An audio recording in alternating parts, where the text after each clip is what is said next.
Je m'appelle Pascal Aubert, je suis lithographe. J'ai fait une maîtrise d'audiovisuel qui rejoignait l'artistique. J'ai travaillé suite à ça comme peintre sur des décors de films, donc ce qui est mon métier de base.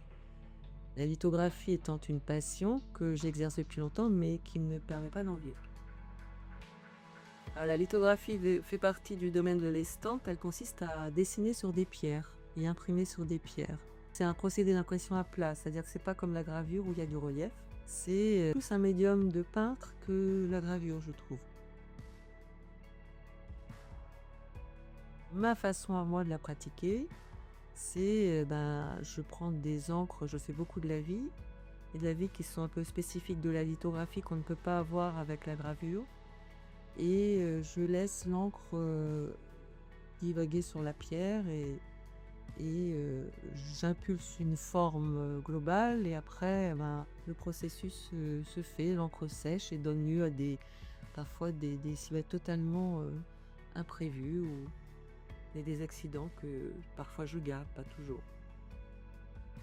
Je cherche pas, surtout pas d'ailleurs, à transmettre une chose précise en fait. Je cherche d'abord à exprimer ce que j'ai envie d'exprimer. Je m'attache plus justement à ce que ça reste assez vague pour que l'imaginaire de celui qui regarde puisse créer sa propre image. Alors c'est pas toujours le cas, hein. Et si on prend cette litho-là par exemple, chaque personne qui la regarde me dit: «Ah bah moi je vois ceci, moi je vois ça» et c'est ça qui m'intéresse. Donc souvent je ne donne pas de titre pour ne pas enfermer en fait et que chacun soit libre d'imaginer. Je pars sur des pierres lithographiques. Soit avec, je peux éventuellement dessiner avec un crayon litho, soit ce que je fais principalement ce sont des encres. Donc principalement avec des pinceaux, genre pinceau à lavis.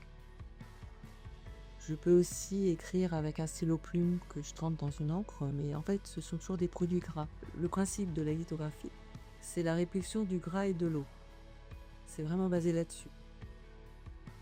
Le lien avec la perte, le souvenir ou la disparition, pour moi, est en prise directe avec le problème du temps qui passe. Parce que la mort, finalement, c'est aussi le temps qui passe. Comme saisir l'insaisissable, c'est aussi le temps qui passe. Alors, les portes ouvertes qui vont avoir lieu bientôt sont toujours un moment intéressant parce que, bon, même si on ne vend pas, on a toujours des échanges vraiment intéressants avec le public. En plus, moi, je pratique une technique qui n'est pas très connue. Donc il y a toujours un intérêt aussi pour la technique et c'est vraiment un chouette moment, oui.